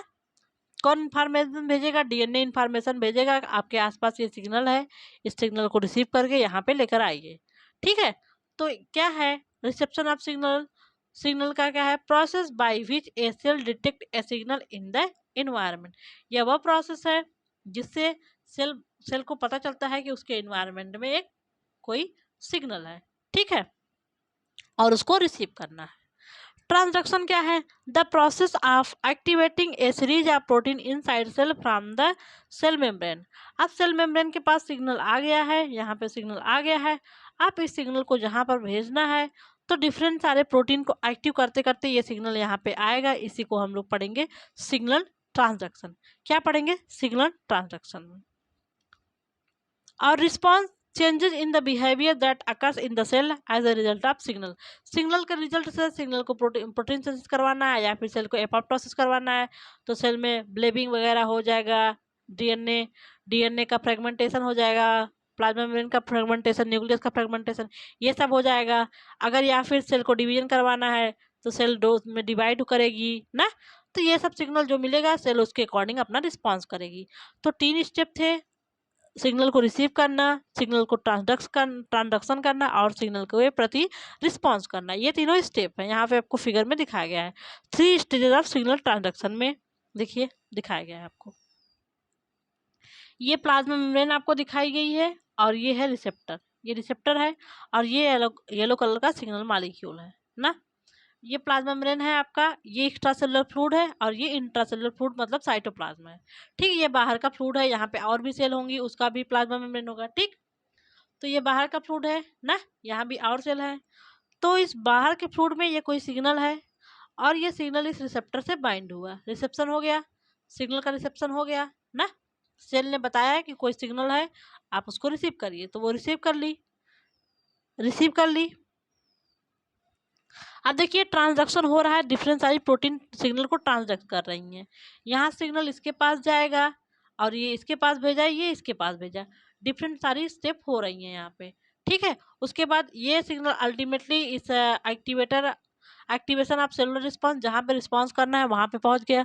मान लीजिए न्यूक्लियस के पास पहुँच गया, तो वहाँ पे न्यूक्लियस के पास जाके वो कोई एमआरएनए बनवाएगा, वहाँ से वो प्रोटीन सिंथेसिस करवाएगा। तो इस तरह से सिग्नल का रिस्पॉन्स हो गया। ठीक, अब cell signalling pathway, cell signalling pathway आप लोग देखिए, देखिए सेल सिग्नलिंग मतलब वो सिग्नल जो ट्रांसडक्ट हो रहा है उसका पाथवे क्या है। It is a biological mechanism that occurs in cell which gives cells an ability to receive or generate the signal in response to their surrounding environment। ये क्या है, एक बायोलॉजिकल मैकेनिज्म है जो क्या करती है, सेल को इतना योग्य बनाती है कि वो किसी सिग्नल को रिसीव कर सके या फिर सिग्नल को जनरेट कर सके ना, जिसके अपने इन्वायरमेंट के रिस्पॉन्स में, ठीक है। या अगर उसको मिला है जिम्मेदारी सिग्नल को बनाने के लिए तो सिग्नल को बनाएगा, अगर सिग्नल को रिसीव करने की जिम्मेदारी मिल रहा है तो सिग्नल को वो रिसीव करेगा, ठीक है। तो cell signalling pathway are of two type. Cell signalling का जो पाथवे है दो टाइप का है, इंटरसेलुलर सिग्नलिंग और इंट्रासेलुलर सिग्नलिंग। इंटर मतलब मध्य होता है, इंटर मतलब इंटर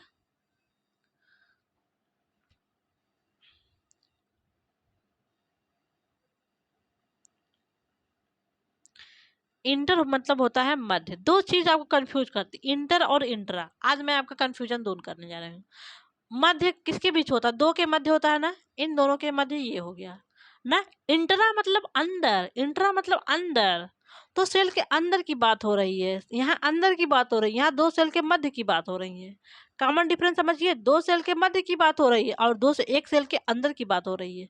इंट्रा मतलब हम लोग इंटर मतलब दो के मध्य ना, दो के मध्य तुलना करेंगे तो इंटर सेलुलर दो सेल के मध्य, और इंट्रा मतलब एक सिंगल सेल के अंदर ही जो हो रहा है सिग्नलिंग वो हो गया इंटरसेलुलर।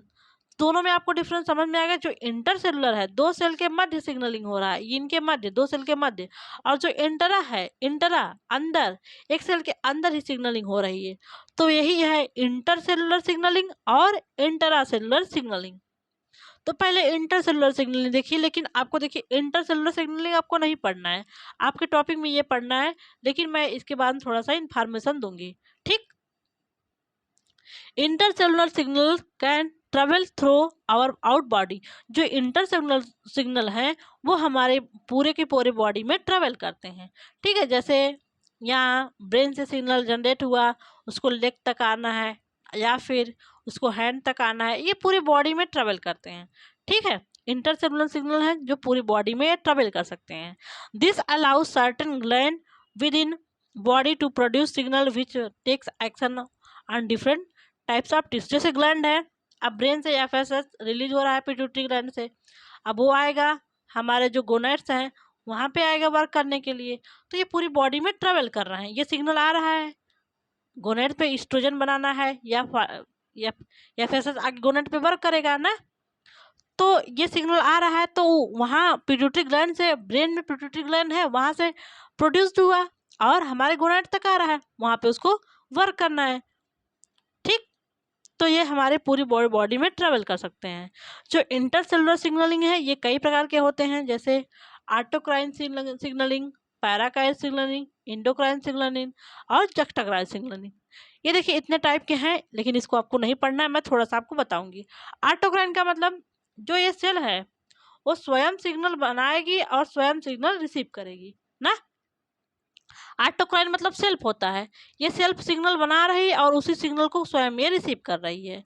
लेकिन पैराकाइन में क्या है, पैरा मतलब पड़ोसी होता है, ये सिग्नल को बना रही है और ये सिग्नल को रिसीव कर रहा है, ठीक है। और इंडोक्राइन में जो हार्मोन्स है इंडोक्राइन ग्लैंड वाला है, और जक्टाक्राइन ये आपको नहीं देखना है, ये थोड़ा सा वो था, मैं इसलिए आपको पढ़ा नहीं रही हूँ, ठीक है। अब देखिए आप लोग इंट्रा सेलुलर सिग्नलिंग, एक सेल के अंदर जो सिग्नलिंग का पाथवे कैसे है ना, यहाँ पे रिसेप्टर है, सिग्नल यहाँ पे बाइंड हुआ और ये सेल के अंदर कैसे ये सिग्नल का ट्रांजक्शन हो रहा है और कैसे सेल रिस्पॉन्स कर रही है, उसको हम देखेंगे इंट्रा सेलुलर सिग्नलिंग पाथवे में। सिग्नलिंग पाथवे कर दीजिए आप लोग। The chain of molecule that relay inside a cell are known as intercellular signaling pathway। ये चेन ऑफ पाथवे है, जैसे कि हमने ऊपर आपको फिगर में बताया था ना, ये आपको इंट्रासेलुलर सिग्नलिंग का दिखाया गया है। यहाँ पे रिसेप्टर से बाइंड किया, फिर ये इसको एक्टिव किया, ये इसको ये फिर जाके सेलुलर रिस्पॉन्स। तो ये चेन आप सब प्रोसेस हो रही हैं, चेन में प्रोसेस हो रही हैं ना। The chain of molecule that relay inside a cell are known as intercellular signaling pathway।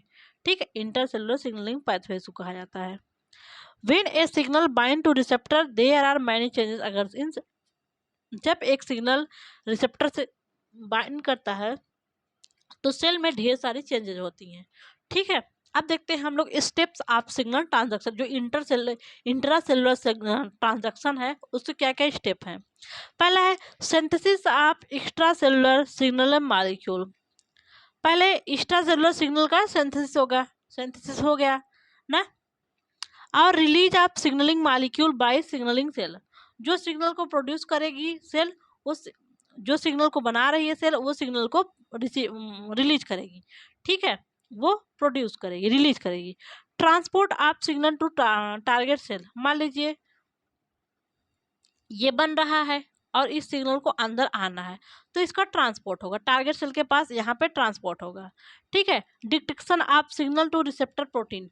अब रिसेप्टर प्रोटीन बताएगी भैया सिग्नल, यही सिग्नल हमको लेना है, ये सिग्नल को वो डिटेक्ट करेगी, पहचानेगी, बताएगी ना। Change in cellular metabolism function और development triggered by the receptor signal complex.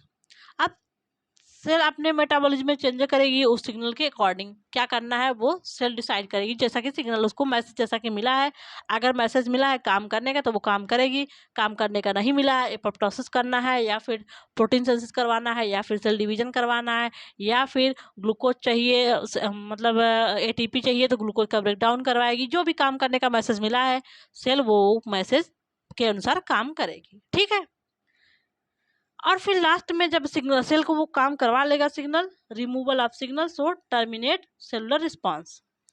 Signal को हटा दिया जाएगा और सेल रिस्पांस बंद कर देगी। ठीक है, इतना इंटरसेलुलर जो इंट्रा सेलुलर पैथवे है उसमें इतने सारे स्टेप हैं। यहाँ पे एक डायग्रामेटिक रिप्रेजेंटेशन किया गया है। Synthesis of signalling molecule. Signalling molecule का सिंथेसिस होगा। Release of signalling molecule. Signalling molecule release होगा। Transport of signal to target cell. अब इस सिग्नल का टारगेट सेल पे ट्रांसपोर्ट होगा। Detection and binding of signal by specific receptor. Receptor signal को detect करेगा और उससे बाइंड हो जाएगा। Changes due to receptor signal complex. यहाँ पे रिसेप्टर सिग्नल कॉम्प्लेक्स में चेंज होगा और जो ये सेकेंडरी मैसेंजर आके उस सिग्नल को टारगेट आर्गन तक ले जाएगा। उसके बाद क्या होगा, अगर रिस्पॉन्स सेल रिस्पॉन्स कर दी तो सिग्नल को रिमूव करके सेलुलर रिस्पॉन्स को बंद कर दिया जाएगा। सेल रिस्पॉन्स करना बंद कर दिया देगी। ठीक है, यहाँ पे आपको दिखाया गया है, देखिए ये लिगेंड आके जैसे मैसेज है रिसेप्टर से बाइंड हुआ है ना, उसके बाद ये सेकेंडरी मैसेजर आगे इस सिग्नल को ट्रांसफर करेगा न्यूक्लियस के पास, क्योंकि इसी के पास इसको जाना है। ये सेलुलर रिस्पॉन्स करेगी, बाद में यहाँ सिग्नल हटा के सेलुलर रिस्पॉन्स को बंद कर दिया जाएगा। ठीक, अब देखते हैं हम लोग रिसेप्टर मॉलिक्यूल। जो सिग्नल को रिसीव कर रहे हैं उस रिसेप्टर मॉलिक्यूल के बारे में आपको यहाँ पे पढ़ना है। ठीक है, सिग्नल रिसेप्टर मॉलिक्यूल। ठीक है, जो रिसेप्टर हमने आपको दिखाया है सेल के बाहर ऐसे ऐसे हमने दिखाया है, ये रिसेप्टर मॉलिक्यूल के बारे में आपको पढ़ना है। ठीक, तो देखिए जो रिसेप्टर मॉलिक्यूल हैं वो सेल सरफेस रिसेप्टर हो सकते हैं और इंट्रा सेलुलर रिसेप्टर होते हैं। सेल सरफेस का मतलब जो प्लाज्मा मेम्ब्रेन पे ऐसे रिसेप्टर लगे हैं वो सेल सरफेस रिसेप्टर हैं, और इंट्रा सेलुलर जो मान लीजिए ये न्यूक्लियस पे रिसेप्टर लगे हैं, माइटोकॉन्ड्रिया पे रिसेप्टर लगे। इंट्रा सेलुलर मतलब सेल के अंदर, और सेल सरफेस मतलब सेल का सरफेस पे, और इंट्रा सेलुलर मतलब सेल के अंदर जो न्यूक्लियस वगैरह पे लगे हैं। ठीक है, न्यूक्लियर रिसेप्टर भी इनको बोल रहे हैं।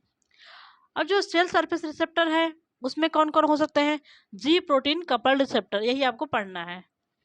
और एंजाइम लिंक्ड रिसेप्टर, पहला है G protein linked receptor, enzyme linked receptor और आयन चैनल लिंक्ड रिसेप्टर। आपको इसको पढ़ना है, जी प्रोटीन लिंक्ड रिसेप्टर। मैंने आपको थोड़ा सा क्लासिफिकेशन इसलिए बता दिया ताकि आपको कोई कंफ्यूजन ना हो। ओके, और इंट्रासेलुलर रिसेप्टर में न्यूक्लियर रिसेप्टर होगा, स्टेरॉइड रिसेप्टर होगा, एस्ट्रोजन रिसेप्टर होगा और कीटोस्टेरॉइड रिसेप्टर होगा। तो जो रिसेप्टर हैं सेल सरफेस रिसेप्टर हैं और इंट्रासेलुलर रिसेप्टर हैं। सेल सरफेस रिसेप्टर में जी प्रोटीन लिंक्ड रिसेप्टर है, एंजाइम लिंक्ड रिसेप्टर है और आयन चैनल लिंक्ड रिसेप्टर है। और न्यूक्लियर रिसेप्टर में स्टेरॉइड रिसेप्टर है, एस्ट्रोजन रिसेप्टर है और कीटोस्टेरॉइड रिसेप्टर है। आपको जी प्रोटीन लिंक्ड रिसेप्टर पढ़ना है। ठीक है, आइए हम लोग इसको पढ़ते हैं। जी प्रोटीन लिंक्ड रिसेप्टर या फिर जीपीसीआर, जी प्रोटीन कपल्ड इसको जी प्रोटीन कपल्ड रिसेप्टर बोलते हैं, जी प्रोटीन लिंक्ड रिसेप्टर या फिर GPCR, G protein coupled receptor बोलते हैं इसको, ठीक है। G protein linked receptor was discovered by Rodbell नामक साइंटिस्ट ने जी प्रोटीन लिंक्ड रिसेप्टर को खोजा था। जी प्रोटीन कपल्ड रिसेप्टर या फिर G protein linked receptor are family of integral membrane protein. Integral मतलब मेम्ब्रेन में धसी हुई ये प्रोटीन फैमिली का रिसेप्टर है, इसी फैमिली का ये जो प्रोटीन लिंक्ड रिसेप्टर है, ठीक है। इस किस फैमिली का रिसेप्टर है? ये G protein coupled receptor are family of integral protein, जो मेम्ब्रेन या मेम्ब्रेन में इस प्रोटीन में धसी है, इंटीग्रल प्रोटीन है, इसी फैमिली का ये रिसेप्टर है। तो इस जो जी प्रोटीन लिंक्ड रिसेप्टर है इसको GPCR, G protein coupled receptor भी कहते हैं। जी पी से प्रोटीन, सी से कपल्ड और रिसेप्टर जीपीसीआर, ठीक। Receptor that is associated with ji protein, ये जो जीपीसीआर रिसेप्टर है ये जी प्रोटीन से लिंक्ड होता है, ठीक है। आगे हम लोग देखेंगे जी प्रोटीन क्या है, ठीक। जो जीपीसीआर है, जी प्रोटीन कपल्ड रिसेप्टर है, it is A transmembrane protein with 7 helix, इसके पास 7 हेलिक्स है, ठीक। ये देखिए हमने एक प्लाज्मा मेम्ब्रेन आपको दिखाया है और ये आपका जी प्रोटीन लिंक्ड रिसेप्टर है, ये जी प्रोटीन है और ये रिसेप्टर है, यहाँ पे जी प्रोटीन लिंक्ड है, ये रिसेप्टर है और ये जी प्रोटीन लिंक्ड है, ठीक है। रिसेप्टर सिग्नल को ग्रहण किया और यहाँ पे जी प्रोटीन है वो अपना काम करेगी, ठीक। पहले देखिए जी प्रोटीन क्या है। जी प्रोटीन का मेन जो जी का फुल फॉर्म है जीटीपी बाइंडिंग प्रोटीन। जी प्रोटीन क्या है? GTP binding protein. जीटीपी क्या है? गुआनोसिन ट्राइफॉस्फेट ना, एनर्जी दे रही है। जैसे एटीपी होता है एडेनोसिन ट्राइफॉस्फेट, ये भी एनर्जी करेंसी है एटीपी। वैसे जीटीपी भी एनर्जी हाइड्रोलाइज करके जीएमपी में कन्वर्ट हो जाएगी और सेल को फास्फेट मिलेगा तो सेल को एनर्जी मिलेगी, ठीक। वैसे ही ये जीटीपी क्या है? GTP binding protein. ये ट्राइमेरिक प्रोटीन है, जो जी प्रोटीन है ये ट्राइमेरिक प्रोटीन है, इसके पास अल्फा है, बीटा सब यूनिट है और गामा सब यूनिट है। ये जो जी प्रोटीन है इसके पास 3 सब यूनिट है, अल्फा, बीटा और गामा। तो जी प्रोटीन के पास ट्राइमेरिक ये प्रोटीन है, ट्राइमेरिक प्रोटीन क्या है? ये ट्राइमेरिक प्रोटीन है, इसके पास 3 यूनिट है, अल्फा, बीटा और गामा, ठीक है। देखिए जनरली जो जीडीपी हो, जो जी प्रोटीन होता है ये जीटीपी से लिंक होता है, जीडीपी गुआनोसिन डाइफॉस्फेट, ठीक है। जो जी प्रोटीन जनरली होती है, ये जी का मतलब है जी प्रोटीन।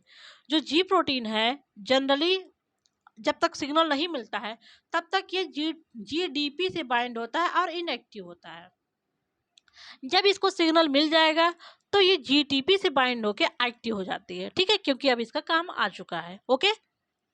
जब देखिए ये जीडीबी से बाइंड हुआ है ना, जीडीबी से बाइंड हुआ इनएक्टिव है ना, और इसके पास अल्फा बीटा गामा 3 सब यूनिट है, ठीक है। अब इसको सिग्नल मिला और ये एक्टिव हो गई है, एक्टिव हो गई है। तो ये जीटीपी में ये जी प्रोटीन जो है इसके साथ जीटीपी बाइंड हो गया, अब ये एक्टिव हो चुका है, ठीक है, एक्टिव हो चुका है। तो जो इसका जी अल्फा है वो अलग हो जाएगा सब यूनिट, और जी बीटा गामा सब यूनिट एक साथ हो जाएगा, ठीक है। जी अल्फा अलग हो जाएगा और जी बीटा और गामा दोनों एक साइड हो। जी मतलब जीटीपी बाइंडिंग प्रोटीन का अल्फा सब यूनिट और जीटीपी बाइंडिंग प्रोटीन का बीटा और गामा सब यूनिट। इसका अल्फा सब यूनिट अलग हो जाएगा और बीटा और गामा सब यूनिट एक साथ जुड़े रहेंगे। देखिए जो अल्फा सब यूनिट है इसके पास भी 4 यूनिट है, इसको आप याद भी कर सकते हैं, नहीं भी याद कर सकते हैं, ठीक है।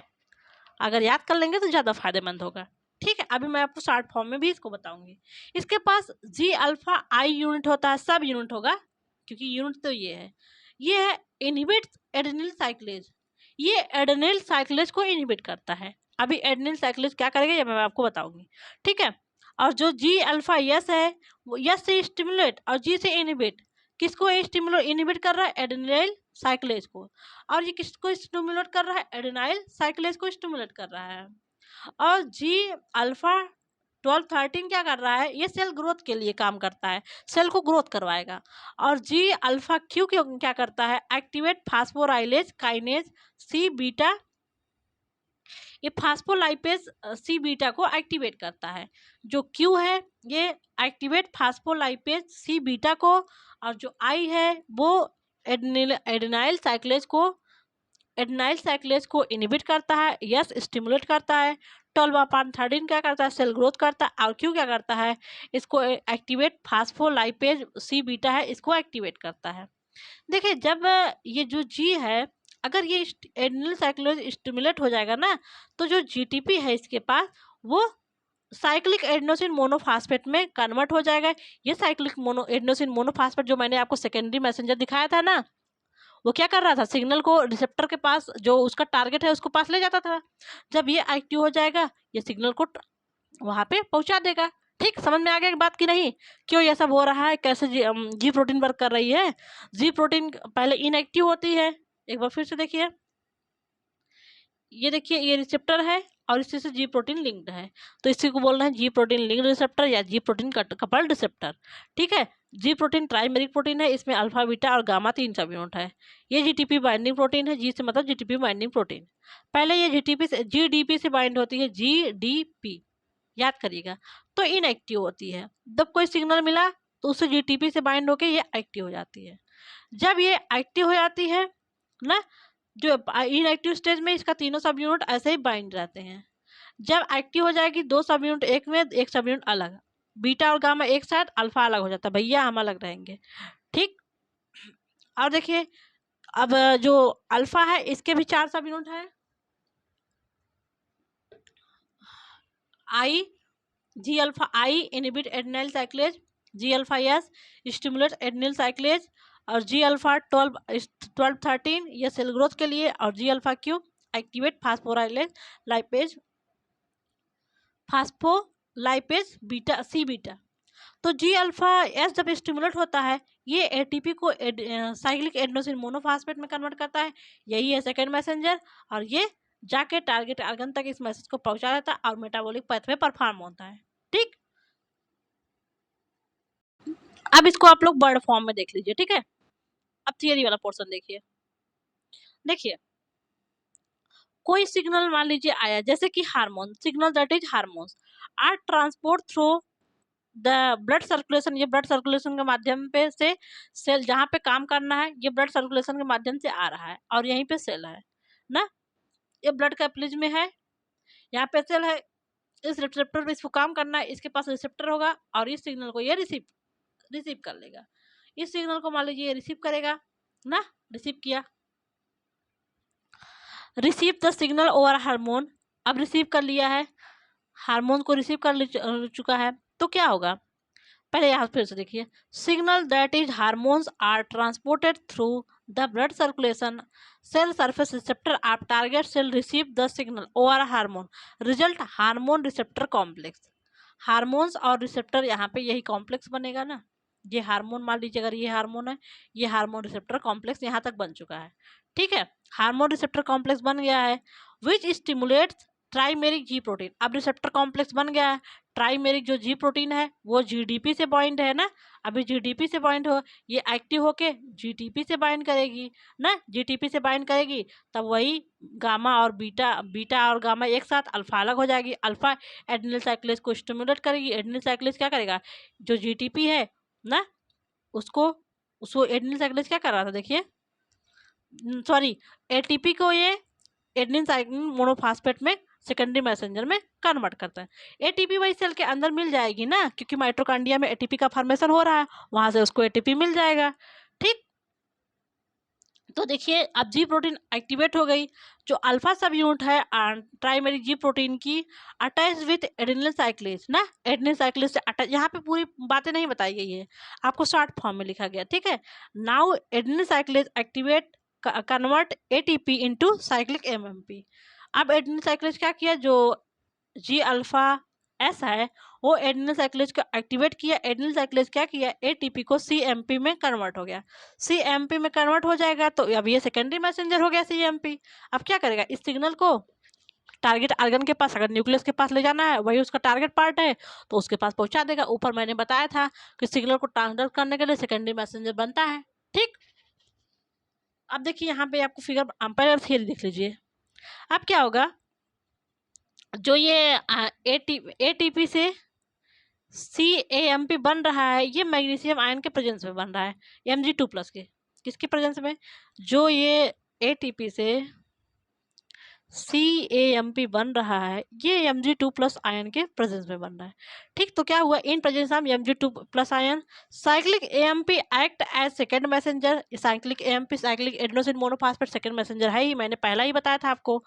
विच activate the inactive protein kinase. अब ये जो सेकेंड मैसेंजर है वो इनएक्टिव प्रोटीन काइनेज को एक्टिव करता है।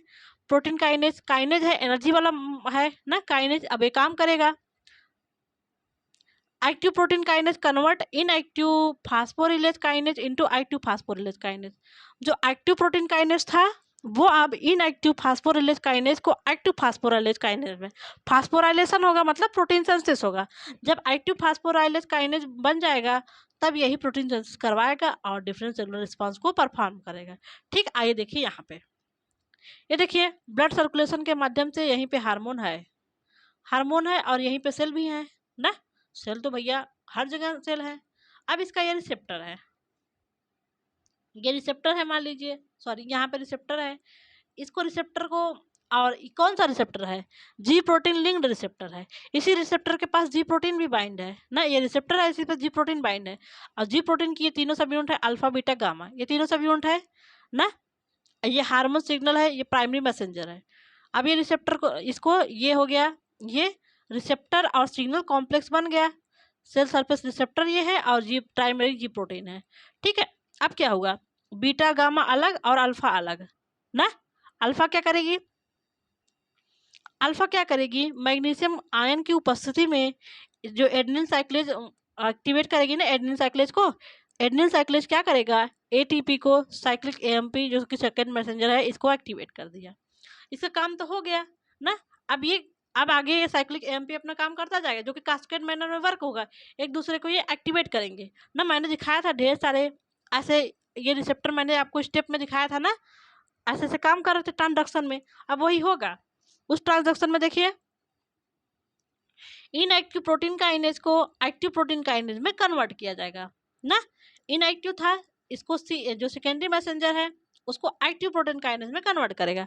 अब एक्टिव प्रोटीन काइनेज क्या करेगा, जो इनएक्टिव फास्फोरिलेज काइनेज है उसको एक्टिव फास्फोरिलेज काइनेज में कन्वर्ट करेगा। अब फास्फोराइलेज काइनेज एक्टिव हो गया। अब फास्फोराइलेज काइनेज एक्टिव होने के बाद फास्फोरिलेशन ऑफ सबस्ट्रेट का फास्फोराइलेशन करवाएगा, एनर्जी देगा उसको और प्रोटीन सिंथेसिस होगा। यही है सेलुलर रिस्पांस। अगर आप सेलुलर रिस्पांस को ख़त्म करना है तो यहाँ से सिग्नल हटा दिया जाएगा, सिग्नल को डिस्ट्रॉय कर दिया जाएगा और सेल रिस्पांस करना बंद कर दी जाएगी। ये है आपका जी प्रोटीन लिंक्ड रिसेप्टर के द्वारा ये सेल कैसे रिसेप्टर को रिसीव कर रही, कैसे रिस्पॉन्स कर रही, ये आपको दिखाया गया है। ठीक है, यही आपको पढ़ना था, यहाँ पे आपको दिखाया गया है। ये देखिए, ये लिगेंड या सिग्नल आया है, GPCR है, जी प्रोटीन कपल्ड रिसेप्टर है ना। ये रिसेप्टर है और उसी के साथ जी प्रोटीन ऐसे जुड़ी है। ये देखिए, जी प्रोटीन का N टर्मिनल और C टर्मिनल होगा। हमने बताया था प्रोटीन में दो पार्ट होंगे, एक N टर्मिनल जहाँ पे NH2 ग्रुप होता है और C टर्मिनल जहाँ पे COOH होता है। ठीक, इसका ये N टर्मिनल बताया, यहाँ पे C टर्मिनल होगा। तो ये जी प्रोटीन जो आपको ये थोड़ा सा लकीर की तरह दिखाया गया है, यही इसका ऐसे ऐसे जो फोल्ड है, ये जी प्रोटीन इससे बाइंड है रिसेप्टर से, इसीलिए इसको बोलना है जी प्रोटीन लिंक्ड रिसेप्टर। ठीक है, और जी प्रोटीन आपको पता है ट्राइमेरिक प्रोटीन है। देखिए, जैसे ही सिग्नल कोई मिला, जी प्रोटीन का बीटा और गामा अलग हो गया, अल्फा अलग हो गया। इसका अभी हम लोग नहीं पढ़ रहे हैं। अब ये GTP जो इनएक्टिव GTP है उसको एक्टिव GTP में कन्वर्ट कर रहा है, और जो अल्फा है उसको देखिए, अल्फा 12-13 वाला है, अल्फा आई वाला है, अल्फा एस है, अल्फा क्यू है ना। जो PLC बीटा को ये एक्टिवेट कर रहा है ना, और ये एडेनिल साइक्लेज को इनहिबिट कर रहा है, ये एक्टिवेट कर रहा है। एडेनिल साइक्लेज जो एक्टिवेट कर रहा है ATP को CMP में कन्वर्ट करेगा। ठीक, और ये आइनोसिलुलर ट्राइफॉस्फेट नामक सेकेंडरी मैसेंजर को एक्टिवेट करता है। ठीक है, लेकिन इसको हम लोग यहाँ पे नहीं पढ़ रहे हैं। यहाँ पे देखिए, ये सब मिलके सेलुलर रिस्पांस को कर रहे हैं। ठीक, हमने आपको जो बताया, एडेनिल साइक्लेज प्रोटीन काइनेज को, इनएक्टिव प्रोटीन काइनेज को एक्टिव करेगा, प्रोटीन काइनेज फास्फोराइलेज काइनेज को ना, इनएक्टिव फास्फोराइलेज को फास्फोराइलेज काइनेज में कन्वर्ट करेगा और सेलुलर रिस्पांस देगी। समझ में आया आपको? जी प्रोटीन लिंक्ड रिसेप्टर के द्वारा सिग्नल का ट्रांसडक्शन समझ में आया? Any problem? जितना मैंने पढ़ा कोई प्रॉब्लम तो नहीं है आपको? यहाँ पे देखिए, आपको एक ओवरव्यू मैं बता रही हूँ। देखिए सिग्नल था जो लॉन्ग डिस्टेंस सिग्नल में,